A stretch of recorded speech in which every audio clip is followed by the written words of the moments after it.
Bien. Pourquoi vous parlez français? Pourquoi vous parlez français? Après la guerre, j'ai réussi de faire mon baccalauréat. Et pour le baccalauréat, j'ai appris français. Mais mon français n'est pas bon.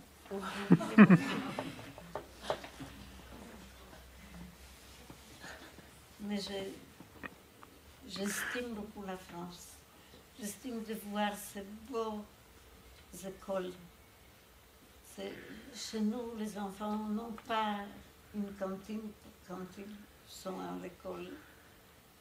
Même en Allemagne, il n'y a pas de cantine aux écoles.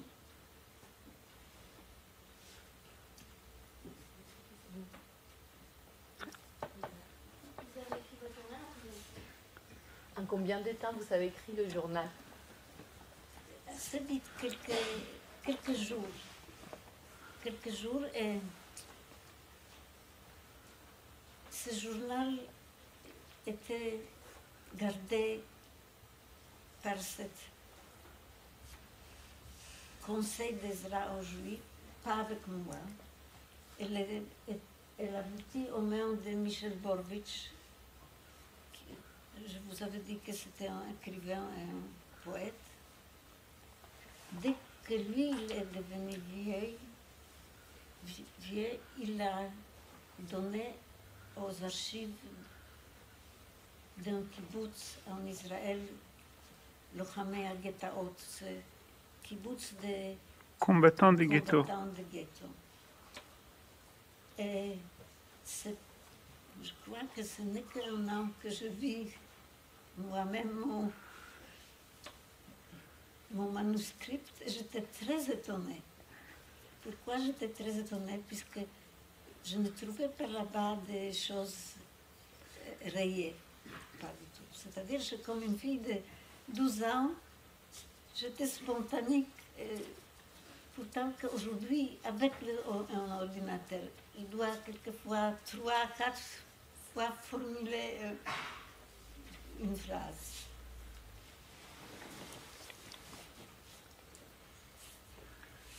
J'ai noté les questions que je reçus de vous.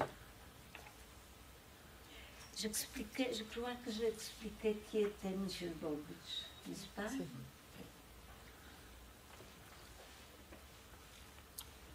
Pourquoi la littérature m'a sauvée, c'était la chance. C'était rien qu'on pouvait prédire. Est-ce que je gardais les contacts, les amitiés avec des personnes rencontrées dans le camp? Avec Michel Borvitch. Je gardais le contact avec tous les Polonais braves qui m'ont aidé après mon évasion du camp.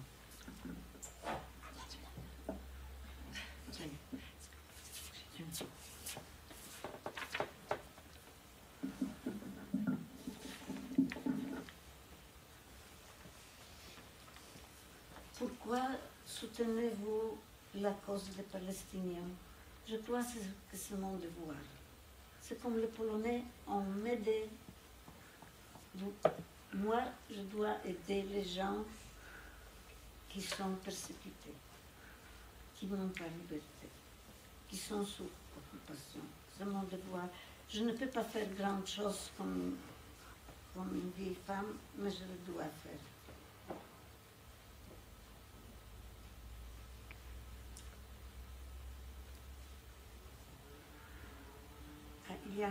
Quel a été le meilleur moment de votre vie?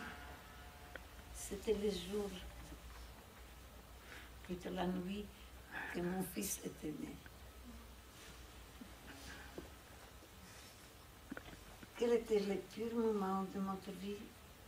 C'était quand je me suis séparée de ma mère.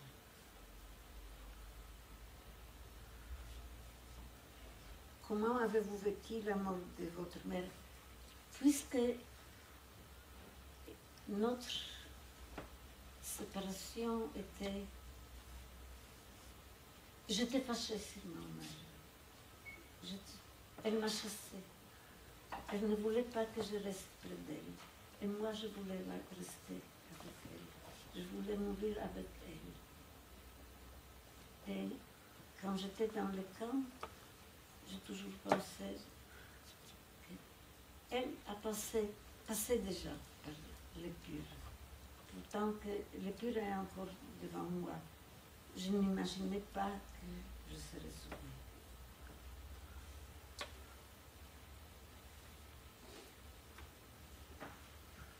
Est-ce que j'ai sentiment de vengeance? Non. Pas du tout, puisque je peux comprendre que chaque peuple peut passer par la période noire, pas seulement les Allemands.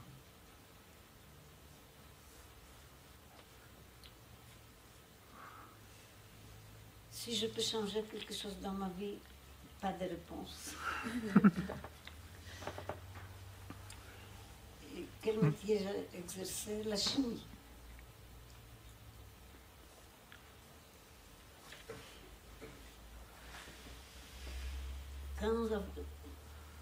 Quand j'avais le plus peur de vous faire tuer, j'avais toujours peur que ma mère va mourir. Pas de moi-même.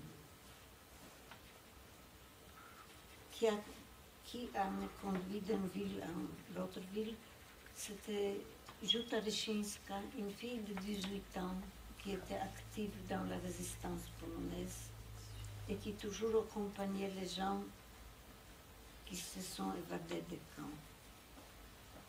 Qui était Michel Borowicz, je dis déjà.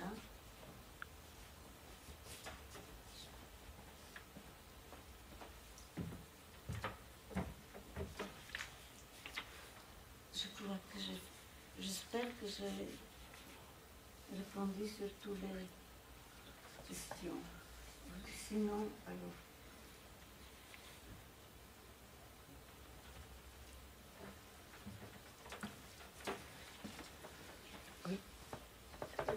Vous avez voyagé comment de l'Allemagne à l'Islande? De la Pologne. De la Pologne. Comment elle a voyagé de Pologne en De Palestine, Pologne en Israël. en Israël? Il y avait quelques possibilités. Moi, je suis partie aux périodes quand il y avait une émigration légale. On allait à un office polonais, on devait dire que je ne veux plus être la citoyenne polonaise. Et avec ces papiers, je pouvais, d'une manière légale, partir en Israël. On est allé comme le bœuf, d'une manière en conditions très mauvaises, mais j'étais jeune, ça n'avait pas aucune importance.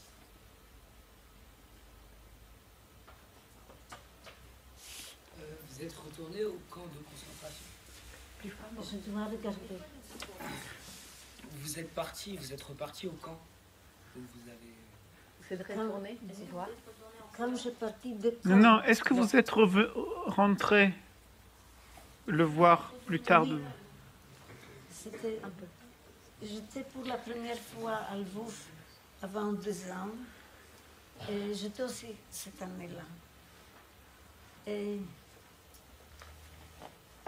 ça ne me fait rien. J'avais vu mûr. Ce que j'ai dedans en moi, c'est beaucoup plus fort que ce bâtiment et que ce mur. Et je vous avais dit, j'avais une vie très dynamique. Alors, aucun sentiment à Lvov. Et ce qui me fait mal, ça reste avec moi. Je n'ai pas besoin de voir. Et la place où était le camp, il n'y a pas aucune trace. Il y a seulement un homme qui était 2 fois amené à mort, mais il a réussi de s'évader, qui a mis une pierre commémorative, et surtout une pierre très très simple.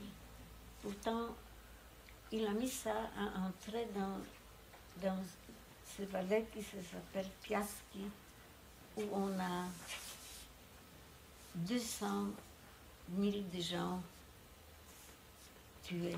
Pas seulement les gens de Lvov, mais aussi des autres places.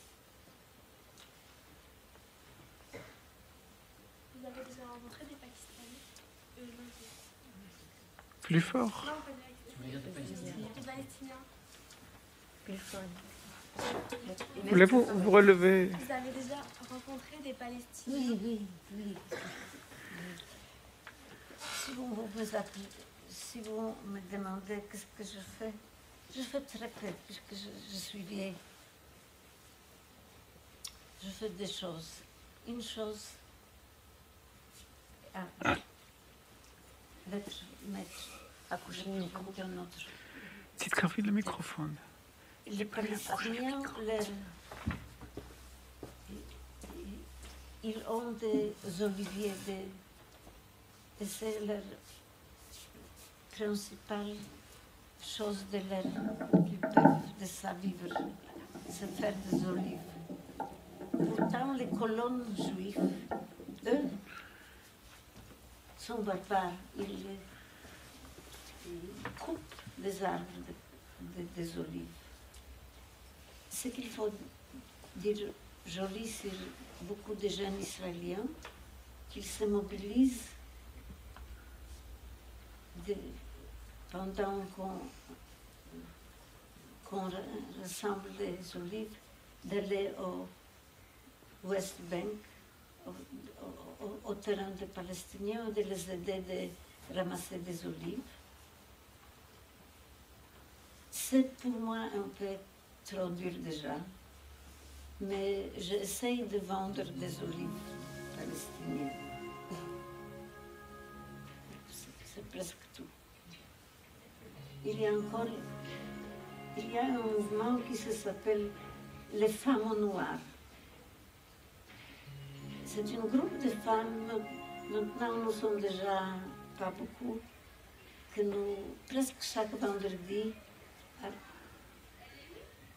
faisons une petite démonstration avec un seul slogan, finir avec l'occupation. Voilà ce que je fais, c'est tout.